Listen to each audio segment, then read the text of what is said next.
नमस्कार। आज हम बात करेंगे एक ऐसी देवी की जिनकी शक्ति शब्दों को भी वश में कर सकती है। तो चलिए जानते हैं बगलामुखी माता के बारे में, जो शक्ति, मौन और विजय की देवी हैं। जरा सोचिए एक ऐसी पावर के बारे में जो न सिर्फ बाहरी दुश्मनों को बल्कि हमारे अपने अंदर के शोर को भी शांत कर दे।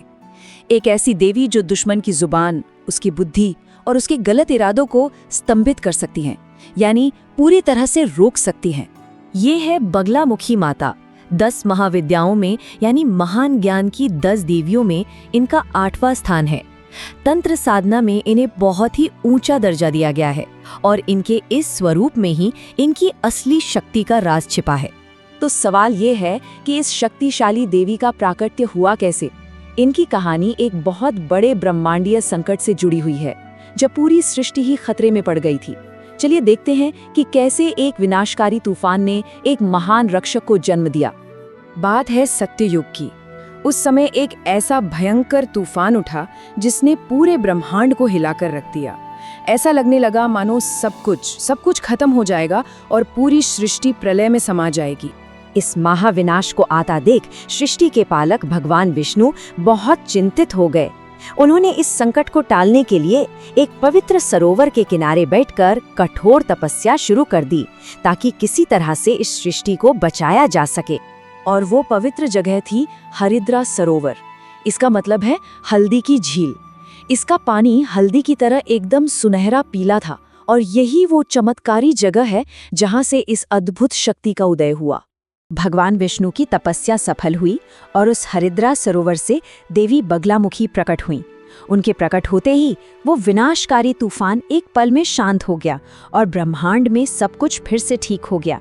यही था उनका पहला काम, बिगड़ी हुई व्यवस्था को फिर से बनाना। तो अब हम ये तो जान गए कि वो प्रकट कैसे हुई, तो चलिए अब उनके स्वरूप और उसके गहरे मतलब को समझते हैं। उनका हर एक अंग, उनका हर शस्त्र और उनका रंग, हर चीज का एक गहरा आध्यात्मिक मतलब है। देवी का ये रूप सबसे ज्यादा प्रचलित है। देखिए, उनके बाएं हाथ में शत्रु की जीभ है, जो इस बात का प्रतीक है कि वो गलत शब्दों पर, हानिकारक बातों पर नियंत्रण कर सकती हैं। और दाहिने हाथ में जो गदा है, वो नकारात्मक शक्तियों पर प्रहार करने के लिए है। देवी बगलामुखी को पीतांबरा भी कहते हैं, मतलब पीले वस्त्र पहनने वाली। ये पीला रंग सिर्फ एक रंग नहीं है, ये ज्ञान, पवित्रता और जीत का प्रतीक है।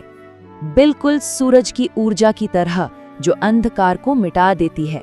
और इसीलिए उनकी पूजा में पीले कपड़े, पीले फूल और हल्दी की माला का इतना ज्यादा महत्व है। अब आते हैं उनकी सबसे खास शक्ति पर, जिसे कहते हैं स्तंभन। स्तंभन का मतलब है किसी भी चीज की गति को रोक देना, चाहे वो दुश्मन की जुबान हो, उसकी बुद्धि हो या उसके गलत काम। यही वो शक्ति है जो देवी को सबसे अलग बनाती है।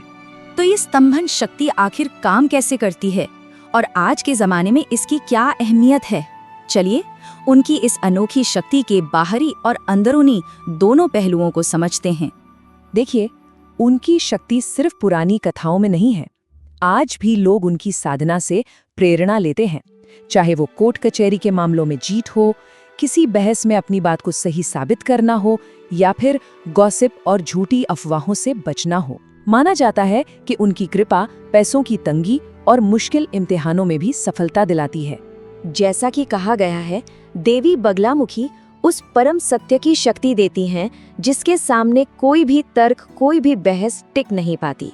वो ऐसी वाणी का वरदान है जो दूसरों को निःशब्द कर दे। उनकी शक्ति हर बहस को खत्म कर देती है।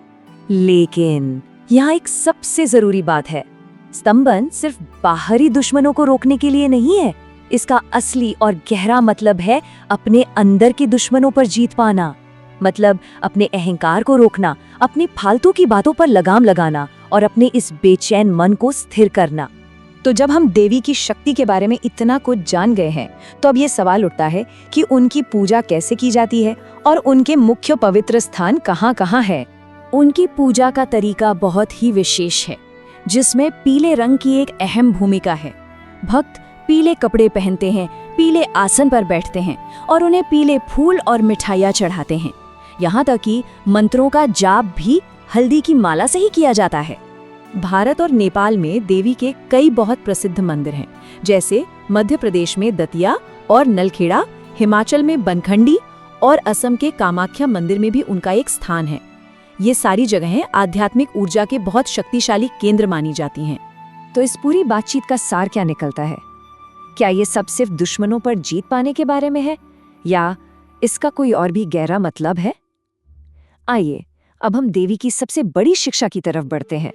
हमारी जिंदगी में ना दो तरह के युद्ध क्षेत्र होते हैं।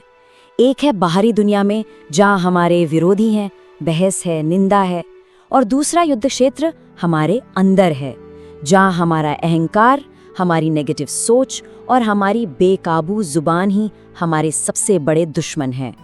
और यही देवी बगलामुखी की सबसे बड़ी और अंतिम शिक्षा है कि बाहरी दुश्मनों को चुप कराने से भी कहीं ज्यादा बड़ी जीत है अपने मन और अपनी जुबान पर काबू पाना।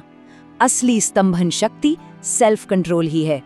तो ये एक विचार है जिस पर सोचना चाहिए। क्या हो अगर असली शक्ति का मतलब दूसरों को हराना है ही नहीं, बल्कि खुद को जीतना है? तो याद रखिए, असली शक्ति दूसरों को हराना नहीं, बल्कि खुद पर कंट्रोल पाना है। और यही बगलामुखी माता की साधना का परम सत्य है।